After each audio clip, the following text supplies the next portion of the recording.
And now, ABC's 2020.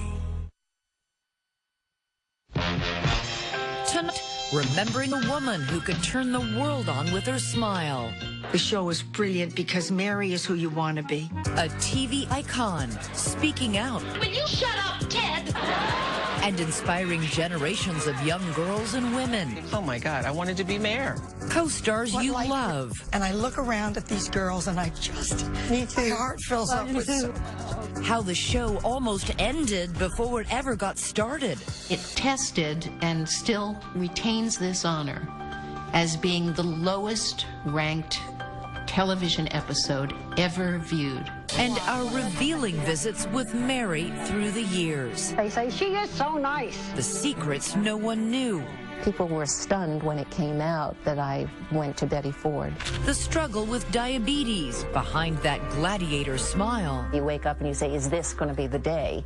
Did you ever think this is insupportable? I can't stand it. I really can't. And the life-changing part in Ordinary People that finally tapped her dark side. And then you come to me and tell me how to be happy. I mean, the whole movie is about the loss of a child, the loss of a son, and then that happened. Very reminiscent of my own life. Now we celebrate and say goodbye. Thank you for my family. Hats off in Minneapolis today for the legend who made it. After all. Good evening, everyone. I'm David Muir. And I'm Elizabeth Vargas. She was the woman millions of people welcomed into their homes every Saturday night and into their hearts forever. Mary Tyler Moore, who died this week at the age of 80 of heart problems related to pneumonia. For so many of us, she changed our futures, one laugh line at a time. But behind those laughs, she also hid great pain and, as we now know, personal heartbreak. So tonight, a special tribute to Mary Tyler Moore. Stories from her friends right here, also your favorite episodes, and the surprising thing she said was her greatest regret, which had nothing to do with showbiz. Mary Tyler Moore. Mary Tyler Moore dazzled us with her dancing, made us keel over in laughter. I usually look so much better than... And like the song says, turned the whole world on with her smile. Mary Tyler Moore was without question one of the most influential actresses in television history. All you needed to say was one word, Mary. Everybody knew what you were talking about. She ripped up the television comedy rulebook and rewrote the chapter on women. I'm upset, and you're just ignoring it. Well, I figured it was just one of those woman things. Mr. Brand, it's not. She was actually one of the first to portray a modern woman on television. She reaches right out through the television set, says, yeah, I gotcha. I think Mary Tyler Moore probably had more influence on my career than any other single person or force. She was the first character to make people laugh by being good at her job. Lucille Ball made us laugh by being bad when she was trying to work. Speed it up a little! Mary Richards made you laugh by handling the egos and the insecurities of all the guys she worked with. Read it. All right. Out loud! But to understand just how Mary was able to make it after all, you have to rewind to Brooklyn in the 1930s, where right from the start, Mary set herself apart from the rest. And I was born in Brooklyn, and when you're from Brooklyn, you're supposed to talk like you're from Brooklyn, right? You know what I mean?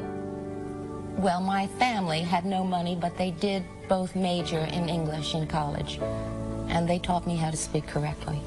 Her early life is a difficult one, with an alcoholic mother and a distant father. For solace, young Mary turns to dancing, working hard at limbering up the legs that would one day carry her to Hollywood. My grandfather once said of me, having watched me prancing and leaping, this child will either end up on stage or in jail. When her family decides to go west, moving to California, 9-year-old Mary is the first one out the door. I knew I would be discovered in Hollywood. I mean, it wasn't likely to happen in Brooklyn. At 18, in an act of rebellion, Mary marries her first husband, a salesman nearly 10 years her senior. She would later explain why to Barbara Walters. Why did you get married so young? Well, you know, I don't want to denigrate my parents, but I was going through a stage at about 16, 17, 18, where I didn't like them very much, and I really wanted to be independent. I didn't want to be told what to do. Every day. In 1955, Mary breaks into show business. I'm Happy Hot Point. As a dancing pixie, but Hot Point Appliances goes cold on Mary after she gets pregnant. There I was, not looking very much like the logo they had in mind. After the birth of son Richie, she turns to acting. And though it may have started slow with bit roles on television, she told our Diane Sawyer in 1993 it was her only option. You really think that you would have gone in some completely different trajectory? If I hadn't become an Dancing in a actress, go-go club, I think I probably would have been homeless. I really don't think there's very much else in life I was prepared to do. But I was disciplined. That discipline would carry Mary to her big break. In 1961, she is called into audition for the Dick Van Dyke Show. Legendary comedian Carl Reiner was the show's creator. And she said the first line, and I heard this sound in her voice, a ping in her voice. My hand became the claw in that machine that picks out candy at the arcades. I walked across the room. In the middle of the scene, he put his hand on my head, sitting in a chair across from him, and said, "Get up."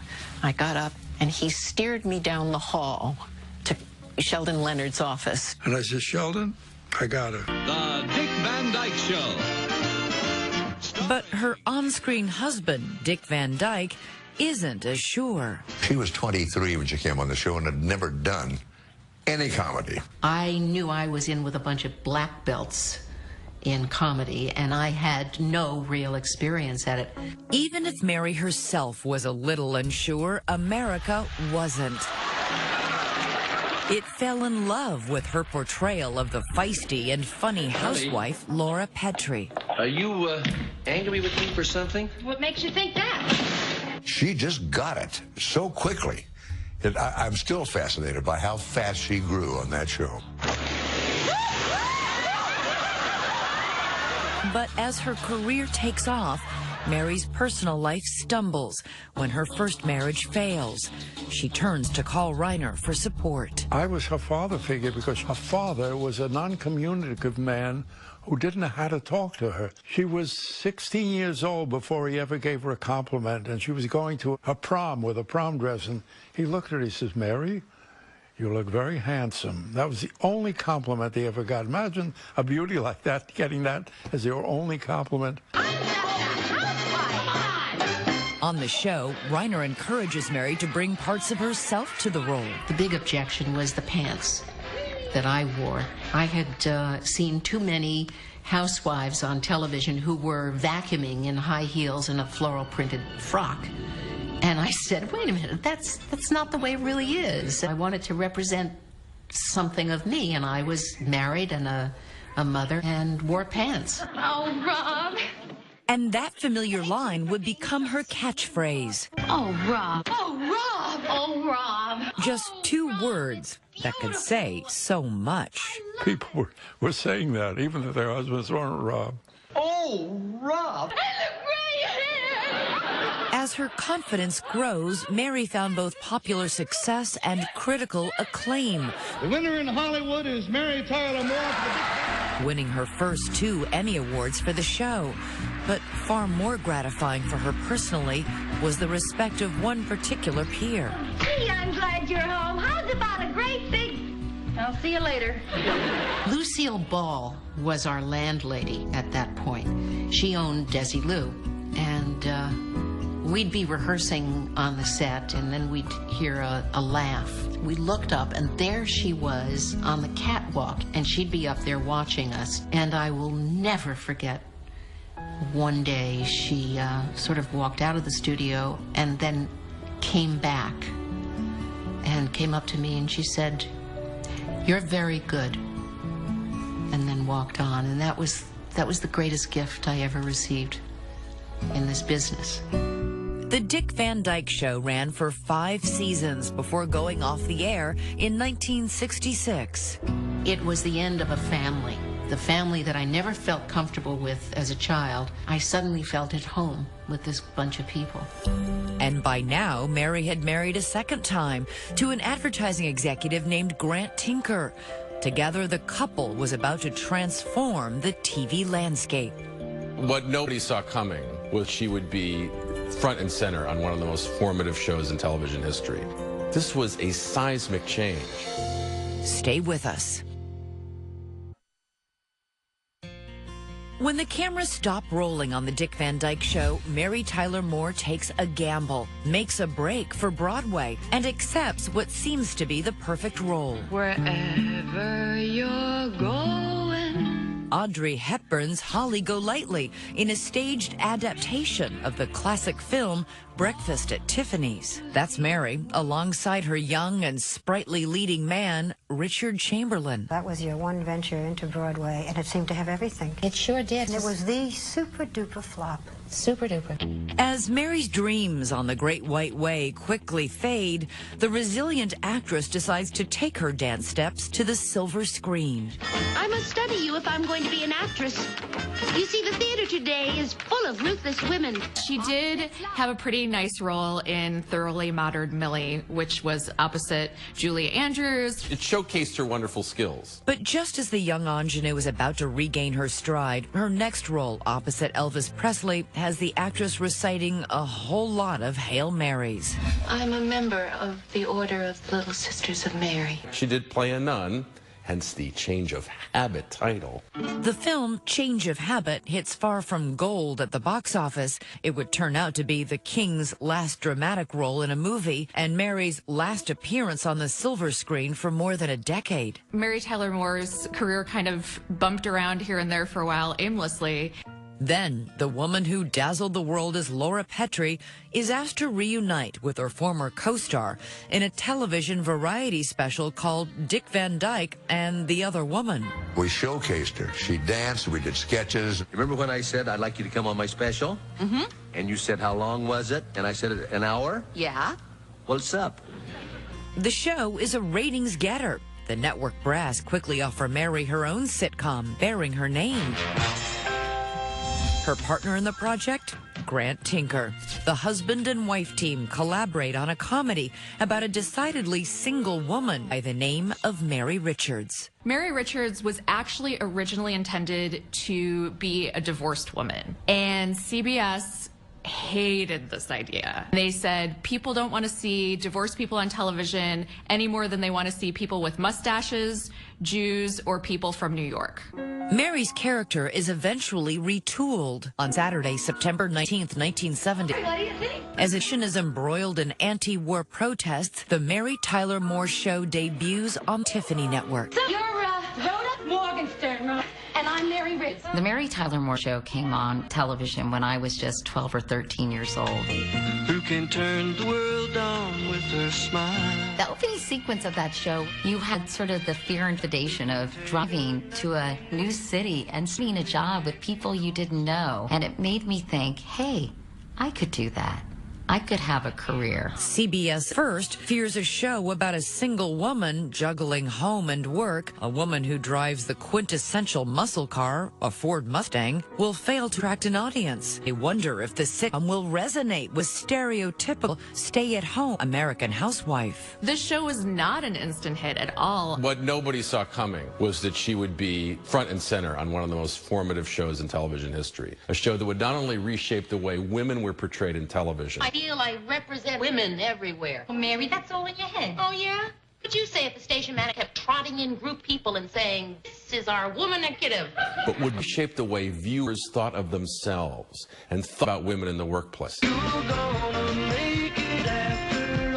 An associate producer employed in the fictitious newsroom WJM, the character of Mary Richards has her share of run-ins with her rough-and-tumble boss, Lou Grant. There was one scene when Mary went to Mr. Grant and said, I would like to know why the last associate producer before me made $50 a week more than I do. And Lou Grant looked up at her and said, because he was a man.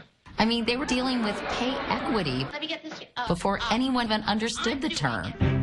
As the show builds a budding audience, the Mary Tyler Moore Show also begins knocking down taboos on television. You too, Mom. Like birth control. Don't forget to take your pill. That was really unheard of in the early 70s, but so funny. And as Lou Grant said, You know what? You got spunk. oh, I got spunk. one of my favorite moments was when she told Ted Baxter, Will you shut up, Ted? every woman who had to deal with egotistic, bombastic, conceited coworker, they were giving her a standing ovation at that moment. But as forward-thinking as the show is for its day, feminists like Gloria Steinem aren't fawning over the show, or for that matter, the new fresh face of feminism. Next to something like Vanish, or next to something like All in the Family, or Good Times, or The Jeffersons, or any number of these shows, it might have looked like it was avoiding the issues on everybody's mind in the early 1970s. Feminists really picked her apart a little bit. They wanted her to be the perfect feminist, and she wasn't. Gee, thanks, Mr. Grant. She's her boss, Mr. Grant, when everyone else around called him Lou. As the book Mary and Lou and Rhoda and Ted points out, the sitcom is quietly breaking ground in another way, behind the scenes. They also hired more women writers than any other show before it. Female writers who know a thing or two about sex and the single girl. What do you think you're doing? Oh, I just figured it'd be an Put on your idea. shirt. Come on, Mary. Put on your shirt. You value that writing. You never take it for granted because it doesn't happen that often. Hello? What they could never imagine is that they were about to pave the way for future aspiring comedy writers like Lena Dunham, Amy Schumer, and Tina Fey. If you call yours, I'll call mine. Because before anyone ever heard of Carrie, Miranda, Samantha, and Charlotte, there was Mary, Phyllis, Sue Ann, and Rhoda. The show is brilliant because Mary is who you want to be, who you wish you were. Rhoda is who you probably are. And Phyllis is who you're afraid you'll become. And that's pretty close to the truth. Because if you push me, then I just might have to push back. Hard. Come on, you can't carry that off. I know. But the Mary Tyler Moore Show did push back. She went out on a date and stayed out all night. Challenging the premise, who says you can be single and alone, but not lonely? You looked at it and you thought, well, who needs a boyfriend? I mean, great if it happens, but who needs a guy to orient your life around? Take care of yourself? Mary was kicking ass on her own. I think I just did. Next, how Mary and a clown named Chuckles made TV history. A little song, a little dance, A little self-doubt. comedy gold. When we return. Do you have any idea of when I started working there? Oh, I guess a year ago. It was a year ago last week. By season 2, Against the Odds, America embraces a complex, strong, modern working woman, and Mary Tyler Moore begins to shine. How many big disasters do we have here in Minneapolis? Hi, guys. Nice timing, Ted. Mary's gifts are bolstered by a surrounding cast that brims with talent and a mixed bag of personalities, dancing together as one on screen. They had, a phenomenal cast of characters. Maury McIntyre is the president of the Television Academy, which interviewed the entire cast of The Mary Tyler Moore Show for its online archive. Lou Grant, who was so gruff and hearty. The only time I push people away is when I don't want them around me. Murray Slaughter. I'm going to see how long it takes before you say something stupid. Is that an insult? 3 seconds. Ted Baxter was always so into himself. We'll see who's the funny guy out here. We're on the air, Ted. I know that. That vessel of uncorked ambition, Sue Ann Nivens. I must confess, it baffles me why Lou would want something he's already had when he could have something fresh and new and exciting. One of the other great things about Mary Richards, she was most fully herself with her female friends. Okay, with Phyllis Lindstrom, Rhoda Morgenstern. What man in your life, could have been a long time ago or someone you just met, do you wish you knew better? Well, there was this professional dancer. Not you, And the cast itself benefits from a selfless star in Mary. She would say, in a run through. You know, Jim, Alan, I think this joke is a Rhoda line. I don't think it's as good for Mary. She's giving away laughs. As Mary explains to Barbara Walters, she had no issue playing the straight woman. Are you naturally funny? No, I'm really not. I have a natural love of other people's senses of humor. The show begins effortlessly churning out iconic moments.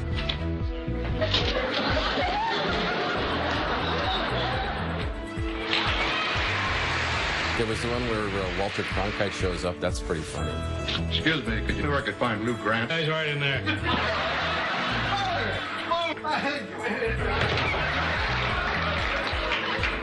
That's Walter. Hi. Thought you said you were good friends.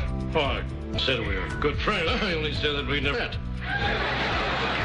Speaking of good friend, Rhoda and Phyllis keep the laughs coming. Stylish apartment in the attic of Victorian in Minneapolis, which still remains a tourist attraction.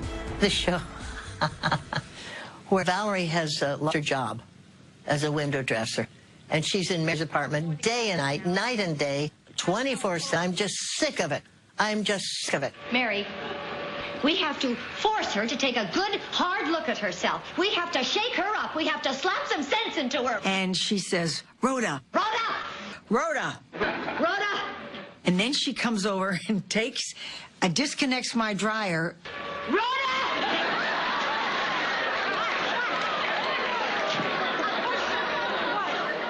And the winner is Mary Tyler Moore Show. Throughout its run, the Mary Tyler Moore Show amasses historic critical success. The Mary Tyler Moore Show as a whole actually was one of the most awarded by the Television Academy. And Mary Tyler Moore also has success behind the camera. The production company she started with her then-husband, Grant Tinker, begins launching a string of hit shows. They did the Bob Newhart Show. Hello. They did their spin-offs from the Mary Tyler Moore Show, which were Rhoda, Do you believe this person? Lou Grant, I liked you better fat. Everybody says that. Phyllis, It fills a void since the passing of Lars. Hill Street Blues, St. Elsewhere. The MTM signature, a cat meowing in homage to the roar of the MGM lion and to Mary herself. I think it actually really symbolizes her nicely because she was a tough broad, but she was also this amazing comedic actress and powerhouse. But if there's one episode that showcases all of Mary Tyler Moore's gifts, it's the one titled Chuckles Bites the Dust, considered by many to be one of the greatest episodes in television history. Something terrible has happened. Chuckles Clown is dead. It was a freak accident. He went to the parade as Peter Peanut, and a rogue elephant tried to show him. It was about how different people react differently to death, and some people have to laugh it off. I can just see the insurance claim. Cause of death, a busted goop. And Mary didn't think it was proper, to do that. It's a release, Mary. People need it to get over a tragedy. Everybody does it. Don't. She was very stern with everybody, making jokes about how this Chuckles the Clown had died dressed in a peanut suit. Suppose he hadn't been dressed as a peanut. Would his death still funny? Could have been worse. Could have gone as Billy Burnett and had a gorilla peel to death. She was actually trying so hard not to laugh all week during the shooting of Chuckles the Clown that she kind of almost bit her lip raw. I wonder which ones are the other clowns. And you'll know soon. They're all going to jump out of a little hearse. And then when you get to the funeral scene, his pompous minister goes into all this stupid stuff that the Chuckles had done in his life. Billy Burnett. My particular favorite, Aunt Yoo-Hoo. And that's the first time she loses it and just starts bursting out laughing. There was always some deeper meaning to whatever Chuckles did. Excuse me, young lady. Comedy gold, because it contains this phrase: a little song, a little dance, a little seltzer, darling. But all good things come to an end. And after 7 seasons, The Mary Tyler Moore Show ends its run, a bittersweet moment for its star. I was crumbling inside. I didn't want it to end. It was my family. And I thought, surely there are more stories to be done. Their story ends with a tearful group hug and a final gaze from its trailblazed star before she turned off the light. Coming up, lights dim on the show, but not on the dark secret in Mary's life and the tragedy that mirrors her most famous film. It's just so shocking that something like that would happen. Stay with us. 2020 continues with Mary Tyler Moore, After All. After 7 years of The Mary Tyler Moore Show, 5 Emmys, countless magazine covers, Mary is trying to figure out her next act. It is 1979 when she invites Barbara Walters into the home she has just built. Her 16-year marriage to Grant Tinker seems, if only on the surface, to be as solid as ever. You never thought, hey, you know, look at all I missed out there? No, because I get so much from Grant. I think of him primarily as my best friend, and he is also my lover. What more do I need? Well, I'm not going to talk you out of it. But what she's not telling Barbara is that her marriage is actually crumbling. Mary later writes of fights with Tinker, about her storming into my car in a fury, playing dangerous Russian roulette as she'd hit the accelerator and run each stop sign. Just 7 months after this interview airs, the marriage is over. Her career isn't faring much better. So, variety. Okay, let's give it a try. She tries 2 new musical variety shows. Both shows are quickly canceled. Do you feel like a flop? Do you feel like a failure? Did it hurt like hell? Yes, it did. All of those things.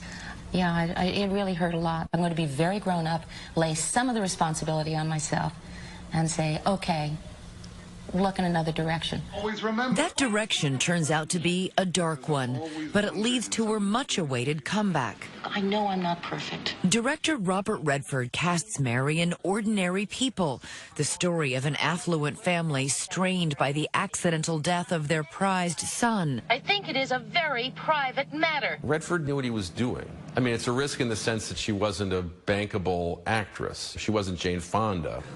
He claims that he used to see me walking on the beach at Malibu where we both lived, and he used to wonder about the dark side of Mary Tyler Moore. And I guess he was right to wonder about that, because there is, in fact, a dark side. And in that dark side is anger, tension? Rigidity, unreasonable expectations. Not bad characteristics, well meant. People after that film would say, oh, she was such a bitch, wasn't she? And she wasn't. I just want you to be happy. Happy? Yes. Ward, you told me the definition of happy. But first you make sure that your kids are safe, that no one's fallen off a horse, or been hit by a car, or drowned in that swimming pool you're so proud of. Oh. And then you come to me and tell me how to be happy. The performance draws rave reviews and Oscar nomination. The popular Mary Tyler Moore. But less than 4 weeks after the movie's release, The 24-year-old son of actress Mary Tyler Moore has died of a gunshot wound to the head. the shooting is later ruled accidental. I mean, the whole movie is about the loss of a child, the loss of a son. It's just so shocking that something like that would happen right in the middle of her talking about this movie. What got you through it? I think time, just time. Did you ever think this is insupportable? Mm-hmm. Yeah, but I know that the only alternative is not one that I want, and the alternative is to not be here. But Mary is checking out in other ways, turning to alcohol, a secret addiction she has been hiding even during her star turn as Mary Richards. I think I should have talked about it more, either with a counselor or a therapist or my friends. And then I probably would not have gone through the alcoholism. I'm not sure that that's true, and I don't want to lay that off entirely. on my son's death. While dealing with her heartbreak and self-medicating with alcohol, in 1982, Mary meets a doctor caring for her mother. I saw this tall, dark, handsome doctor, and I thought to myself, well, Mary, you bad girl, you know what you're going to do, don't you? And I did. I knew I was going to be assertive, and I was going to make the first move. How did you make the first move? In parting, he said, I'm going to leave you my home phone number in case there's any kind of emergency ever. Dr. Robert Levine is 17 years her junior. Still, Mary decides to call that next night at 3 o'clock in the morning. I said, does acute loneliness come under the heading of emergency? He said, I can't think of a better reason to be awakened. The two marry, and the third time is a charm as they stay together for the rest of Mary's life. Everyone looks at Mary as being exceptionally confident and capable and able, and while she is capable, the confidence really is not there. After years of numbing those insecurities with alcohol, in 1984, Mary finally checks herself into rehab at the Betty Ford Clinic. Was it hard to stop? Yes, it was. People were stunned when it came out that I went to Betty Ford, which I tried to do very quietly, very secretly, but it did come out. And in retrospect, I'm glad that it did, because it was helpful to a lot of women like me, women who thought of themselves as being kind of ladylike and fairly intelligent, and obviously therefore not alcoholic, because how could you be? But you can be. Next, the famous five: Mary, Rhoda, Phyllis, Georgette, and Sue Ann Nivens, together again. None of us has changed. Gravity has taken over a little bit. In a career that spanned nearly 6 decades, full of smiles and success, there's something else: a lifelong struggle with type 1 diabetes. When you're a diabetic, you live with the question, sort of, if I can put it in a dramatic way, every day you wake up and you say, is this going to be the day that the kidney fails, or that this fails, or that I have a heart attack or a stroke? Over the years, she talks about it often. I need insulin to stay alive. This woman who turned the world on with her smile is losing her eyesight. Who danced with Dick Van Dyke becomes unable to walk down the street without stopping to rest. Join us. Your help is our hope. And now, in a very different kind of role, Mary Tyler Moore changes the world again. We're here because of our children, our loved ones with diabetes. She was thinking of young people who needed her support and needed the funding and research to try to change their lives. As international chairman of the Juvenile Diabetes Research Foundation, she gives her time and her famous face to make people in power care about the issue. And it won her the respect of the medical community and of everybody who ever saw her on that behalf. We need to be able to tell the children that we are investing the dollars necessary. Her heart was bigger than anyone I've ever met. She has such compassion towards people in need or animals. These are dogs that are either abandoned or lost. Together with her close friend Bernadette Peters, she starts Broadway Barks, a group of actors dedicated to finding homes for four-legged friends in distress. She was someone that just couldn't let those things go by. No wonder, then, so many tweets this week honoring Mary pour in from animal lovers, from the Humane Society to PETA. They know for her, every living creature counted. For all those good deeds and, of course, all those great performances, in 2012, the Screen Actors Guild honors her with a Lifetime Achievement Award. There to present it, who else? Dick Van Dyke. And really, I can't think of someone in the entertainment industry more deserving of a Lifetime Achievement Award than Mary Tyler Moore. Thank you so much. But still to come, another showstopper. In 2015, for the first time in decades, Mary and all her co-stars from Frozen Minneapolis unite on Hot in Cleveland as guests on Betty White's show. How come she to be in the center every picture? Because I had a smile. You bet your beret was a big deal to have them all together. I mean, it was. Such a big deal. That show opened up a whole new world for girls who grew up watching it, including me. Hi, ladies. Katie Couric can't pass it up. I am so thrilled and honored. Being with the entire cast of the Mary Tyler Moore Show was the thrill of a lifetime for me. A group interview right on the set. I hear it all the time about Mary. Oh, Mary inspired me to do this. Every time anybody talks to me about it, they always say Betty inspired them, not Mary. She, I think, was an exceedingly private person and very humble. Why did Mary Richards captivate and really capture the hearts of so many people? I think it was because our writers wrote so honestly. Even though she was the heart and soul of that show, she would always credit the writers or talk about the ensemble nature of the show. What is it like for you all working together after 40 years? Heaven. Yeah, it really is heaven, and none of us has changed. Well, we've done the best we can. Gravity has taken over a little bit. You could tell sitting in that room that those women truly loved each other, and it was so genuine. You can't fake that. And it's just, you know, makes me think, what a lucky woman you are. How fabulous to be working with the people who are your very good friends. When someone like Mary leaves us, it just really heartbreaking. Any regrets? I tell you, my only regret is that I didn't have more children. I lost my son 14 years ago. And I don't have and will not have grandchildren. So how would you like to be remembered? I would like to be remembered as somebody who made a difference in the lives of animals. And in terms of television, movies, Broadway? As somebody who always looked for the truth, even if it wasn't funny.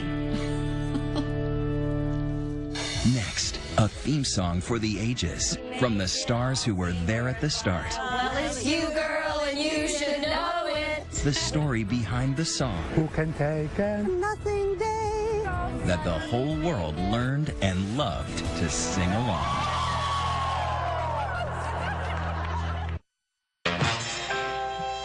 It has become one of the most beloved sitcom themes in history by Ask a Simple Question. Who can turn the world on with her smile?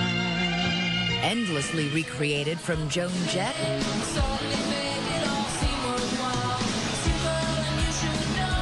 to Family Guy. For creator Sonny Curtis, a musician with a rock pedigree, the song comes surprisingly easily. Well, it all happened in one day, believe it or not. Based off a 4-page description of the show, Curtis writes the song, Love Is All Around, in one afternoon, rushing to CBS to play the tune for show's creator James L. Brooks. He said, you know, you're a little early. We're not quite to the stage of picking a theme song. And he said, but I'll listen to what you got. And it was perfect. I mean, we didn't change a word. It may only be 56 seconds, but even decades later, 2020 has no problem finding people who know every word to that iconic song. Who can turn the world on with her smile? Who can take A nothing day and suddenly make it all seem worthwhile. Well, it's you, girl, and you should know it. With each glance and every little moment you show it. love is all around? No need to waste it. You can have a town. Why don't you Take it. You're gonna make it after all.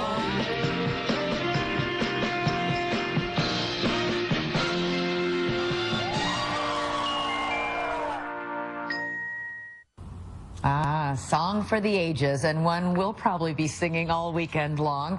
So what was your favorite Mary Tyler Moore scene or episode? Let us know on Facebook or Twitter. Use the hashtag ABC2020. Thanks so much for joining us tonight as we say goodbye to an American sweetheart. I'm David Muir. And I'm Elizabeth Vargas. From all of us here at 2020 and ABC News, have a great night and a great weekend.